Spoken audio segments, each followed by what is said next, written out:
बिलावल जरदारी वज़ीर आज़म बनेंगे। अरे भाई, जिसको ये नहीं पता कि आसमान से सैलाब नहीं आता, बारिश आती है। जिसको ये नहीं पता कि टांगें कांपती हैं, कांपे नहीं टांगती। जिसको ये नहीं बड़ी चीज़ समझ रहा है कि जी बारिश आता है तो पानी आता है, वो शख्स सोच रहा है कि मैं वज़ीर आज़म बनूंगा। गुज़िश्ता रोज़ शहीद रानी मोहतरमा बेनज़ीर भुट्टो की बरसी थी और हमें बड़ी उम्मीद थी कि बेनज़ीर के कातिलों का बताया जाएगा, उनको सामने लाया जाएगा। चूँकि इस वक्त तो गुज़िश्ता 7-8 महीने से फेडरल गवर्नमेंट भी इनकी है, प्रोविंशियल गवर्नमेंट भी इनकी है, और जो पहले गिले शिकवे इनके हुआ करते थे कि जी इदारे इनको सपोर्ट नहीं करते, तो इदारे भी इनके साथ खड़े हैं, हुकूमत के साथ इनके। तो हमें कभी उम्मीद थी कि गुज़िश्ता रोज़ गड़ी खुदा बख्श में बिलावल जरदारी अपनी वालदा के कातिलों को बेनकाब करेगा और ऐलान करेगा कि हमने असल कातिल पकड़ लिए और वो ये हैं। लगता है कि शायद कातिलों का निशानियाँ किसी ऐसी तरफ जाती हैं जिसको ये अनाउंस नहीं कर सकता। नहीं तो मुश्किल नहीं था कि बेनज़ीर के कातिलों को अनाउंस किया जा सके, सामने लाया जा सके, गिरफ्तार किया जा सके।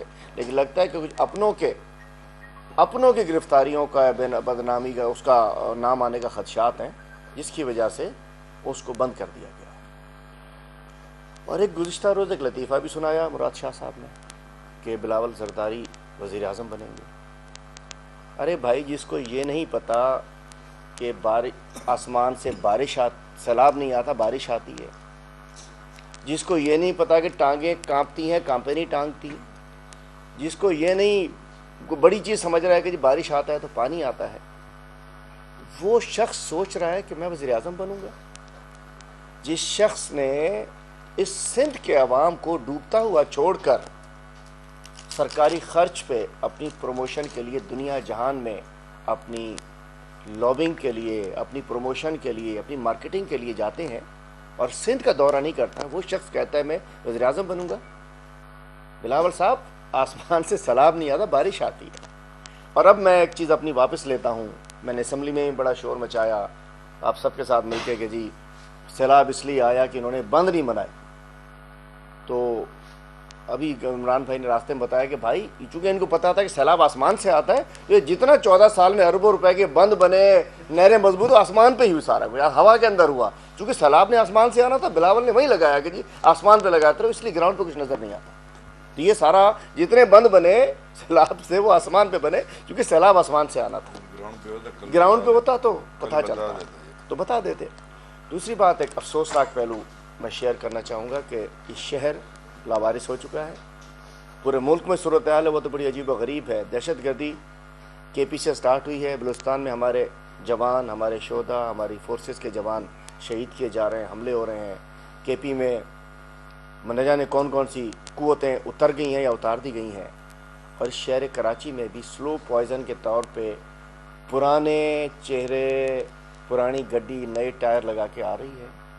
पुरानी माफियाज एक्टिव होना चाह रही हैं, इकट्ठा कराया जा रहा है। और अभी तो उनकी शक्ल मुलजमान की है कि जी पिछले 8 महीने में इमरान भाई 100 लोग से ज़्यादा कत्ल किए जा चुके हैं। डाकुओं के हाथों मासूम कत्ल हो रहे हैं। डाकू आज़ाद है, मासूम कत्ल हो रहे हैं। गुज़िश्ता रात आमिर नाम का नौजवान जो अपनी बच्ची के साथ गाड़ी पे जा रहा था, मोटरसाइकिल पे, उसको कत्ल कर दिया। जिन पुलिस वालों की जिम्मेदारी है डाकुओं को कत्ल करना, वो जिम्मेदारी रेंजर्स अदा कर रही है। जो अच्छा काम करेगा हम तारीफ करेंगे उसकी। 2 रोज़ कबल रेंजर्स ने मुकाबले के अंदर एक बदनाम ज़माना ग्रोह के सरबराह को कत्ल किया और पुलिस ने कहा हम कैसे पीछे रह जाएं। उसको भी होश आ गया, लगता है एडिशनल IG कराची को, कि नहीं भाई उसने मना किया हुआ है आजकल, पता है आपको, मजामत ना करो, लुटो मरो। तो उन्होंने कहा होगा तुम भी कुछ करके आओ। तो उन्होंने जाके एक बेचारे नौजवान को घर में घुस के मार दिया, सीढ़ियों पे मार दिया। ये जुल्म नहीं है? पुलिस भी मारे, डाकू भी मारे, शहर वाले कहाँ जाए? और उसके बाद जो असल नुमाइंदों को भी रोका जाए इलेक्शन ना करवा कर। तो हम समझते हैं कि ये जो कराची में डाकू गर्दी हो रही है, मुल्क में जो दहशत गर्दी हो रही है, ये नहूसत जो हमारे मुल्क में अप्रैल में आई है, उस नहूसत की वजह से, उन मनूसों की वजह से हो रही है ये शहर कराची में। और होश के नाखून कोई लेने को तैयार नहीं है।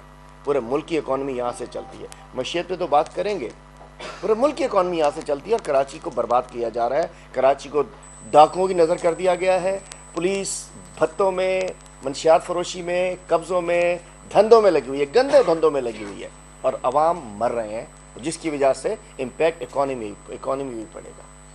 और आखिरी बात, ये लोग कहते थे कि जी आओ इस्तीफे दो, कौमी असम्बली में खुद आए। स्पीकर क्यों भाग गया भाई? कहाँ पे क्यों टांग गया उसकी? भाग गया। आज हमारे एमएनए सारे वहाँ मौजूद हैं, नहीं तो यहाँ होते हमारे साथ। स्पीकर मौजूद नहीं है। पंजाब में कहते थे कि आप 2 असम्बलियाँ तोड़ो, हम आते हैं। ये झूठों की औलाद, नौसरबाज इकट्ठे हुए हैं कि जो कहते थे कि जी आ जाओ। राना सना कहता था मरियम आ जी असम्बली तोड़ दो, असम्बलियाँ तुम तोड़ रहे, नहीं क्या मौत आई हुई है? स्पीकर भाग चुका है वहाँ से। तो मैं समझता हूँ जितना देर करोगे पीटीआई को फ़ायदा होगा, क्योंकि हर आने वाला दिन आपका एक गंदा दिन होता है, लेकिन जितना देर होगा इलेक्शन में मुल्क को नुकसान होगा। हम समझते हैं कि मुल्क का नुकसान ना हो। बेशक पीटीआई अपना नुकसान बर्दाश्त कर सकती है, क्योंकि हर आने वाला दिन हमारे लिए ज़्यादा सीटें बढ़ रही हैं। तो फौरी इलेक्शन मुल्क की ज़रूरत है। और जो बात यह है कि इंशाल्लाह सिंध में इमरान खान साहब बहुत हद ठीक हो चुके हैं। इंशाल्लाह ठीक होते ही मज़ीद सुबह सिंध में भरपूर तरीके से आएंगे। हम सब आज भी मीटिंग करेंगे, डेली बेसिस पे मीटिंग करेंगे, चूँकि अल्हम्दुलिल्लाह पंजाब ठीक हो चुका है, जीटी रोड ठीक हो चुका है, साउथ ठीक हो गया है, केपी साथ है, जो कश्मीर में गवर्नमेंट है, जीबी में गवर्नमेंट है, सिंध का जो एरिया रह चुका है, इंशाल्लाह अगला हमारा जो पॉलिटिकल एक मार्का लगना है वो सुबह सिंध में लगना है, और अगली गवर्नमेंट इंशाल्लाह सुबह सिंध में तहरीक इंसाफ की।